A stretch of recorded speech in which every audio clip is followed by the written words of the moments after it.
भारत की आजादी की लड़ाई में एक ऐसा नाम है जो आज भी हर भारतीय के दिल में जोश भर देता है। सुभाष चंद्र बोस, जिन्हें प्यार से नेताजी कहा जाता है। वो एक ऐसे क्रांतिकारी थे जिन्होंने अपनी पूरी जिंदगी मातृभूमि की सेवा में लगा दी। उनकी कहानी सिर्फ एक फ्रीडम फाइटर की नहीं है, बल्कि एक ऐसे व्यक्ति की है जिसने असंभव को संभव बनाने का सपना देखा था। 23 जनवरी 1897 को कटक, उड़ीसा में जन्मे सुभाष चंद्र बोस का बचपन एक समृद्ध बंगाली परिवार में बीता। उनके पिता जानकीनाथ बोस एक सफल वकील थे और माता प्रभावती देवी एक धार्मिक महिला थीं। 14 बच्चों में से 9वें नंबर के सुभाष बचपन से ही तेज दिमाग के थे।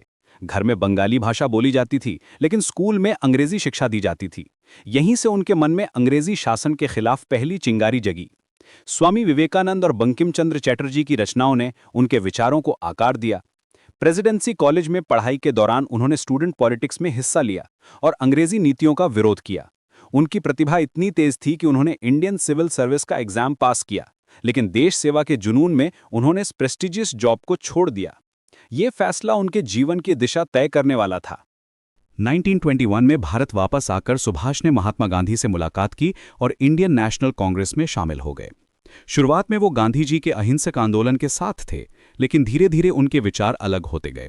सुभाष का मानना था कि अंग्रेजों को भारत से निकालने के लिए सिर्फ अहिंसा काफी नहीं है।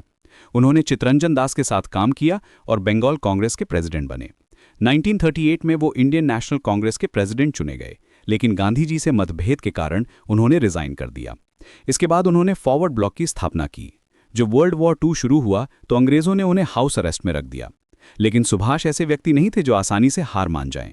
उन्होंने हंगर स्ट्राइक शुरू की और अंग्रेजों को उन्हें छोड़ना पड़ा, लेकिन वो जानते थे कि भारत में रहकर वो कुछ खास नहीं कर सकते। 17 जनवरी 1941 की रात सुभाष ने एक ऐसा काम किया जो आज भी लोगों को हैरान करता है। उन्होंने अपने घर से एस्केप करके एक इनक्रेडिबल जर्नी शुरू की। पठान का भेष बनाकर, दाढ़ी बढ़ाकर वो कलकत्ता से निकले और अफगानिस्तान होते हुए सोवियत यूनियन पहुंचे। फिर वहां से जर्मनी गए। ये जर्नी इतनी डेंजरस थी कि कोई भी गलती उनकी जान ले सकती थी। जर्मनी में उन्होंने हिटलर से मिलकर भारत की आज़ादी के लिए सपोर्ट मांगी। उन्होंने फ्री इंडिया सेंटर की स्थापना की और इंडियन प्रिजनर्स ऑफ वॉर से इंडियन लीजन बनाई। आज़ाद हिंद रेडियो के थ्रू वो भारतीयों को संदेश भेजते रहे, लेकिन जब उन्हें लगा कि जर्मन से ज़्यादा हेल्प नहीं मिल सकती तो उन्होंने एक और बड़ा फैसला लिया। सबमरीन के थ्रू वो केप ऑफ गुड होप होते हुए जापान पहुंचे। ये वर्ल्ड वॉर 2 में 2 अलग देशों की सबमरीन्स के बीच सिविलियन ट्रांसफर का अकेला केस था। जापान पहुंचकर सुभाष ने अपने सबसे महत्वपूर्ण काम की शुरुआत की। उन्होंने इंडियन नेशनल आर्मी यानी आज़ाद हिंद फौज का गठन किया। ये आर्मी उन इंडियन सोल्जर्स से बनी थी जो ब्रिटिश इंडियन आर्मी में थे, लेकिन जापानीज फोर्सेस द्वारा कैप्चर कर लिए गए थे।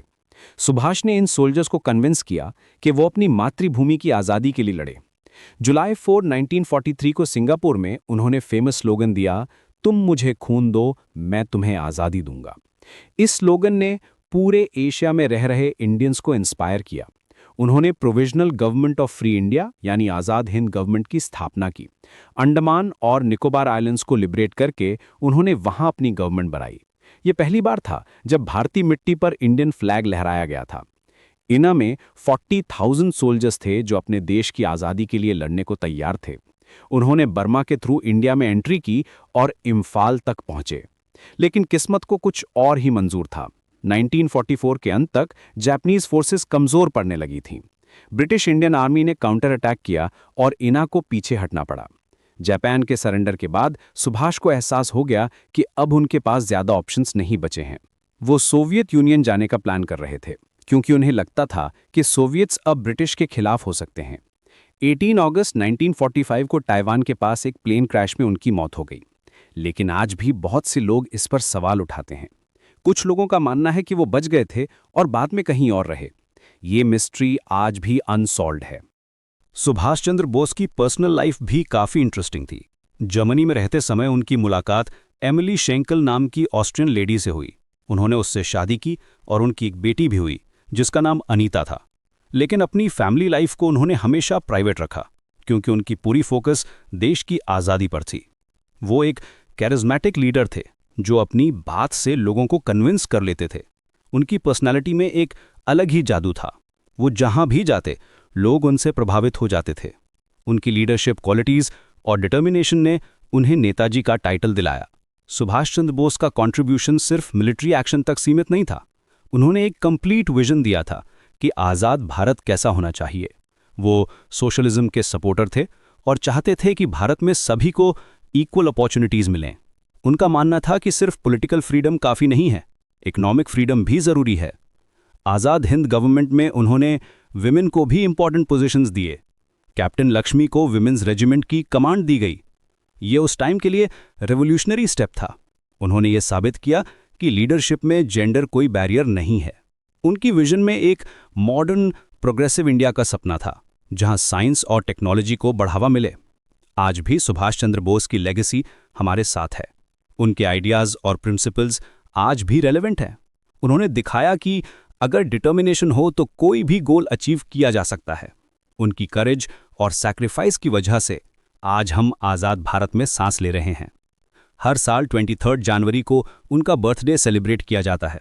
उनके नाम पर एयरपोर्ट्स, रोड्स, इंस्टीट्यूशंस बने हैं। लेकिन सबसे बड़ी बात यह है कि उनकी स्पिरिट आज भी यंग इंडियंस को इंस्पायर करती है। जब भी कोई इम्पॉसिबल लगने वाला काम करना होता है तो लोग नेताजी को याद करते हैं। उनका फेमस कोट, तुम मुझे खून दो, मैं तुम्हें आज़ादी दूंगा, आज भी उतना ही पावरफुल है जितना उस टाइम था। ये सिर्फ एक स्लोगन नहीं है, बल्कि एक फिलॉसफी है जो बताती है कि सैक्रिफाइस के बिना कुछ भी अचीव नहीं होता।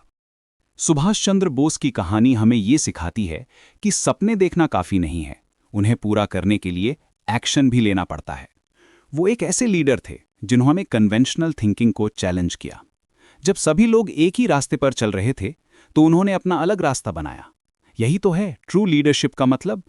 आज के टाइम में भी हमें ऐसे लीडर्स की ज़रूरत है जो out of the box thinking कर सकें। नेताजी ने दिखाया कि अगर आपका कॉज सही है तो पूरी दुनिया आपका साथ देगी। उन्होंने इंटरनेशनल सपोर्ट लेकर अपने मिशन को आगे बढ़ाया। ये स्ट्रैटेजी आज भी रेलेवेंट है। उनकी लाइफ से हमें ये भी पता चलता है कि पर्सनल सैक्रिफाइसेस करने पड़ते हैं जब आप कुछ बड़ा अचीव करना चाहते हैं। वो अपनी कंफर्टेबल लाइफ छोड़कर अननोन टेरिटरीज में गए। ये रिस्क लेने की एबिलिटी ही उन्हें स्पेशल बनाती है। आज भी जब हम चैलेंजेस फेस करते हैं तो नेताजी की करेज हमें स्ट्रेंथ देती है।